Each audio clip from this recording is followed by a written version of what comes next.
Malcolm X was an American Muslim minister and a very passionate and aspiring public speaker and human rights activist.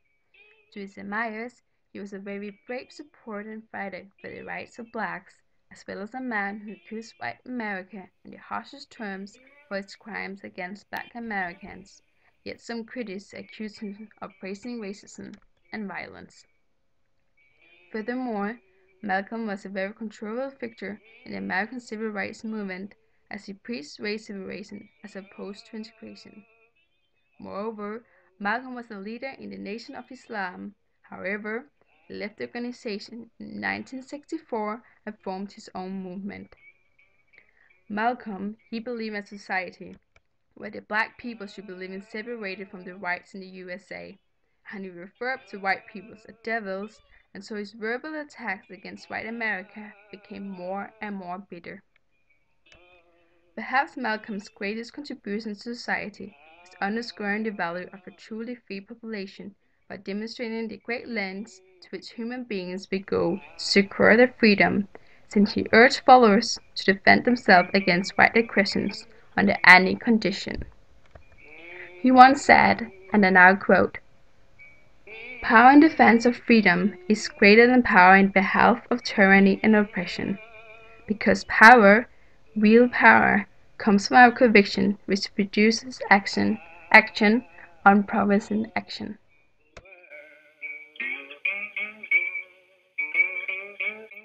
One day in December 1955, Rosa Parks refused to let go of her seat in the bus to a white person as she was ordered by the bus driver, according to the laws about bus segregation, and was later arrested for civil disobedience. Later on, she became an active member of the civil rights movement and an international icon to racial segregation. In 1957, Rosa Parks left Montgomery, where the bus incident happened, and traveled to Detroit, where she accompanied John Conyers at his first campaign, where Parks persuaded Martin Luther King to show up with Conyers to boost the voting rate. When Conyers was elected, he hired Parks as secretary and receptionist for his congressional office in Detroit, and she kept that position until her retirement in 1988. On February 1st, 1960, four African American college students sat down by a whites-only counter on a cafe in North Carolina and asked for coffee. They were denied the coffee, but they stayed seated and waited for the waiter to serve them, even though he would not. In the following days, more and more people, mostly black college students, joined the sit-in movement and sat down at tables and counters only for whites.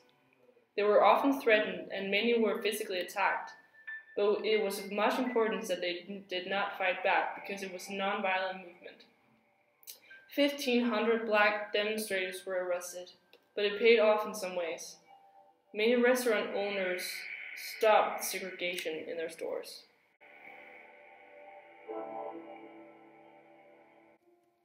In March 1961, a group of activists decided to create attention to the still segregated United States and the black people's problems in a nonviolent way.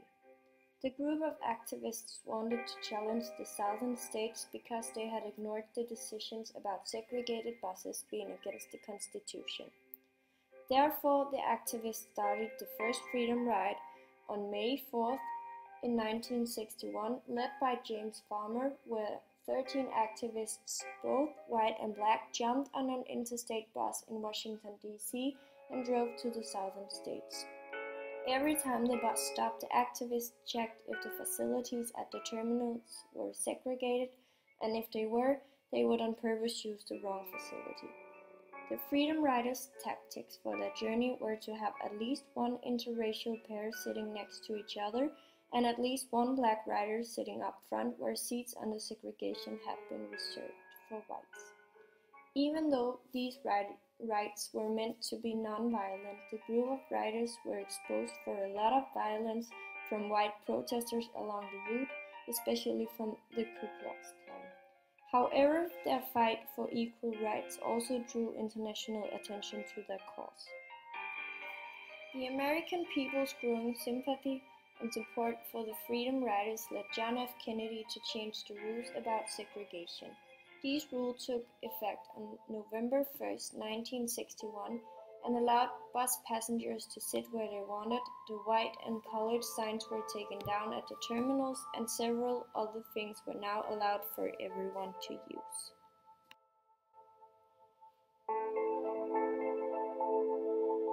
Martin Luther King was a Baptist minister, but not for more than 2 years before he in 1955 started fighting the racial inequality in the US by demonstrating a civil rights campaign in Alabama, Montgomery. The campaign was protesting against racial discrimination in buses and public transport. This is when Rosa Parks arrives on the scene. After law changes for the public transport model and introducing desegregation, he founded an umbrella organization to discuss potential campaigns. This was named the Southern Christian Leadership Conference, SCLC, where approximately 60 Baptist church leaders participated. But in his struggle for civil rights, whatever skin color, he experienced a terrible opposition by police, cops, locals, and white groups for racism, like the Ku Klux Klan. He was arrested about 30 times for his civil rights activities, which could happen to be pretty provoking, and as a result, someone who begrudged King's life shot him in April 1968, which happened to be an assassination. Looking at his most famous speech, I Have a Dream, there's a significant quote to bring up. I have a dream that one day this nation will rise up and live out the true meaning of its creed.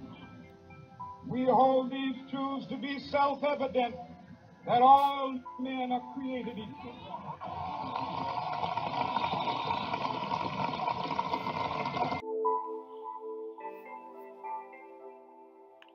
On August 28, 1963, 250,000 people demonstrated through the streets of Washington, D.C.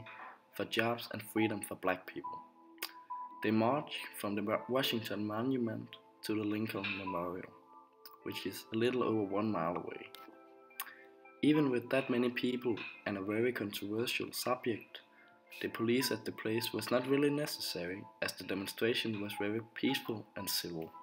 An interesting fact is that about a quarter of the protesters actually were white, but still supported rights to the black people.